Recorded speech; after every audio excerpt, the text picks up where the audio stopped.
اللہ رب العزت نے کلام حمید کے اندر بندوں کے سوالات کے کچھ جوابات دیے، اور اگر آپ قرآن پاک کا پورا اسلوب اٹھائیں تو آپ کو یہ بات ملے گی، یسألونک عن الروح قل الروح من امر ربی۔ پیارے حبیب آپ سے پوچھتے ہیں کہ روح کیا ہے، آپ کہہ دیں روح میرے حکم میں سے ایک چیز ہے، آپ کہہ دیں یسألونک عن الشہر الحرام قتال فیہ قل قتال فیہ۔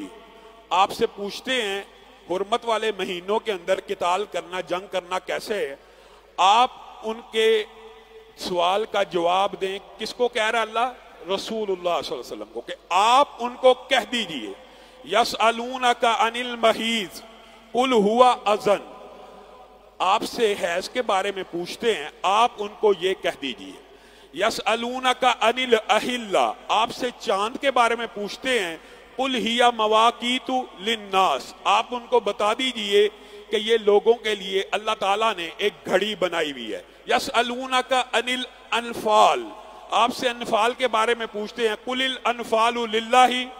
آپ کہہ دیجئے انفال اللہ اور اس کے رسول کے بارے میں۔ یسألونک عن الجبال۔ آپ سے پہاڑوں کے بارے میں پوچھتے ہیں، قل آپ کہہ دیجئے۔ اللہ رب العزت نے جہاں بھی بندوں کے سوال کا ذکر کیا، ساتھ ہی رسول اللہ کو حکم دیا اس کا جواب آپ دیں، اس کا جواب آپ دیں۔ یسألونک عن الساعۃ ایان مرساها قل انما علمها عند ربی۔ ان کو کہہ دیجئے اس کا علم قیامت کا اللہ کے ہاں ہے۔ جب بھی بندوں کے سوال کا اللہ رب العزت نے کلام حمید میں ذکر کیا، لا محالہ طور پر اس کا جواب کس سے دلوایا؟ رسول اللہ صلی اللہ علیہ وسلم سے۔ اور یہ آیات، یہ تو صرف آپ کے سامنے ایک خلاصہ رکھا ہے، 20 آیات ہیں جو سوالات کے بارے میں ہیں اور جوابات کے بارے میں۔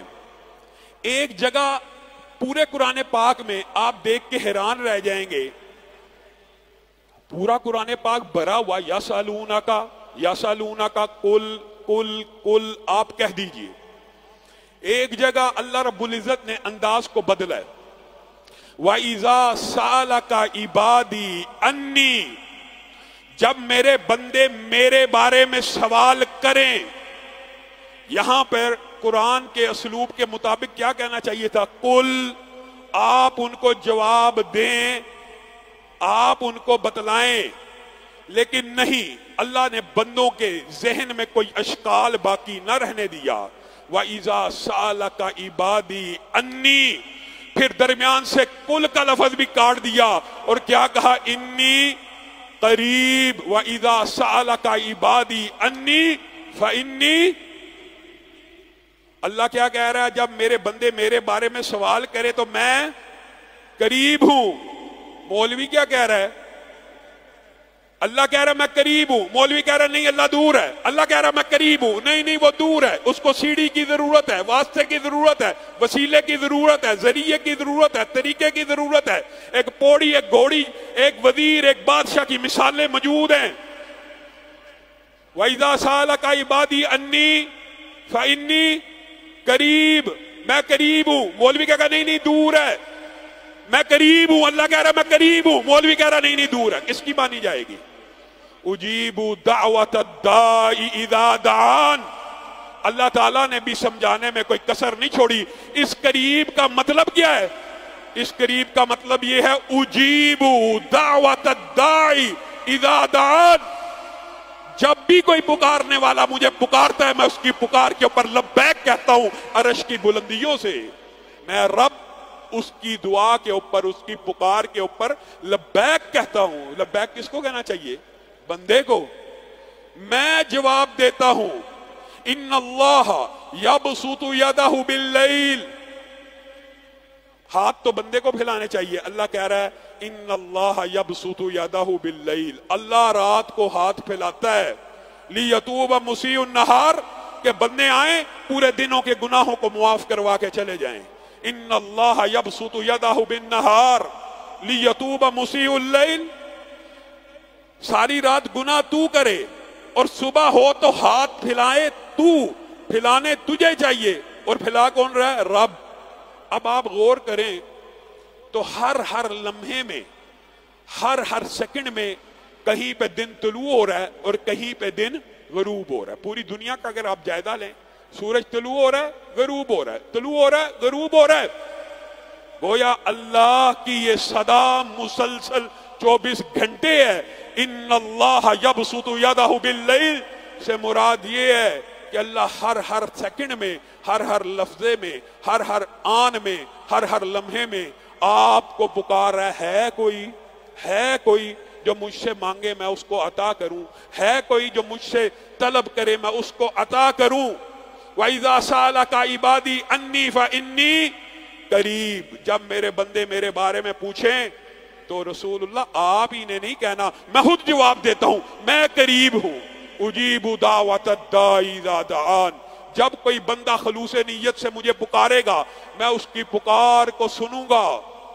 امن یجیب المضطر اذا دعا، مجھے بتائیے آج جتنے بھی بیٹھے ہیں، بہنیں بیٹھی ہیں، بھائی بیٹھے ہیں، بزرگ بیٹھے ہیں، امن یجیب المضطر اذا دعا، کون ہے جو مشکل میں پھنسے ہوئے لوگوں کی، مصیبت میں پھنسے ہوئے لوگوں کی، پریشان حال لوگوں کی داد رسی کرتا ہے، دعاؤں کو سنتا ہے۔ اس آیت کے درمیان میں ایک ٹکڑا اس کو حذف کر کے الہم مع اللہ، نفی بھی ہے اور استفہام بھی ہے۔ اللہ تعالیٰ خود کہہ رہا ہے کیا اللہ کے علاوہ بھی کوئی ایسا ہے جو مشکل میں، مصیبت میں، تمہاری پریشانیوں میں، تمہاری مصیبتوں کو دور کرے؟ ہاں مولوی کہے گا ہاں۔ جب گرداب میں پھنستی ہے کشتی معاذ اللہ تب بچاتا ہے معین الدین چشتی۔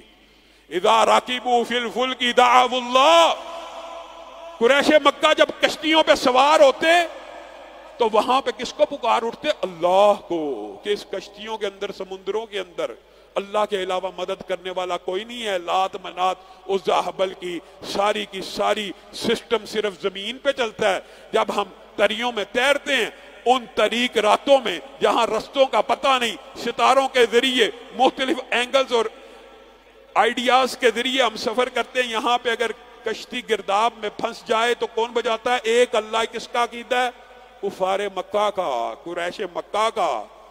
اکرمہ بن ابی جہل نے بھی جب اسلام قبول کیا تھا تو اسی وجہ سے کیا تھا، کشتی پہ بیٹھے بھاگ رہے تھے، کشتی کے ملا نے طوفان میں کشتی پھنس گئی تو کہنے لگا اب اس رب کو پکارو، اب اس رب کو پکارو جو مشکل وقت میں سب کی پکار کو سنتا ہے۔ کہا کون؟ کہا اللہ۔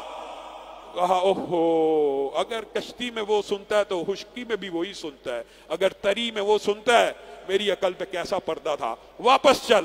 اسی وقت رسول اللہ صلی اللہ علیہ وسلم کے ہاتھ کے اوپر اسلام کو قبول کیا۔ میرے بھائیوں، وہ کون سا ایسا کام ہے جو حجر شجر قبر ہر جگہ جھک کے آپ ان سے مانگتے ہیں اور اللہ نہیں کر سکتا؟ آپ اولیاء اللہ سے مانگتے ہیں، آپ براہ راست مانگتے ہیں، بغیر وسیلے کے مانگتے ہیں۔ انبیاء کس سے مانگتے تھے؟ یہ باب بڑا طویل ہے، قرآن پاک بڑھا ہوا ہے۔ زکریا نے جب بن موسم کے مریم کے پاس پھل دیکھے تھے تو وہاں پہ ہنالک دعا، وہاں پہ زکریا نے دعا کی۔ ہائے، نبی اور پیغمبر اور رسول ہے، آپ ولیوں سے اولاد مانگتے ہیں، یہ پیغمبر اور رسول ہے، یہ کس سے اولاد مانگ رہا ہے؟ اللہ سے۔ ربی لا تذرنی فردم وانت خیر الوارثین۔ اللہ بن موسم کے ایک نقطہ سمجھ، نبی تھے، سمجھ تھی، لیکن دل میں خواہش نہیں تھی جاگی۔ نبیوں میں صبر بھی ہوتا ہے، جیسے ایوب نے ان کو کہا دعا کیوں نہیں کرتے؟ ان کی بیوی نے کہا 70 برس آسائش اور آسانی میں گزارے ہیں، اگر کچھ مصیبت آ گئی ہے تو اللہ کے سامنے بویلا کرنا شروع کر دوں، صبر کروں گا۔ یہ انبیاء صبر بھی کرتے ہیں، لیکن جب بن موسم کے مریم کے پاس پھل دے کے زکریا نے بھی اللہ کے سامنے ہاتھوں کو اٹھا دیا۔ یہ تو نبی ہیں، یہ تو رسول ہیں، یہ تو پیغمبر ہیں۔ میرے بھائیو، جو بندہ بھی مشکل کے اندر، مصیبت کے اندر اپنے ہاتھوں کو پھیلا دیتا ہے، صحیح حدیث کے الفاظ، اپنے ہاتھوں کو پھیلا دیتا ہے،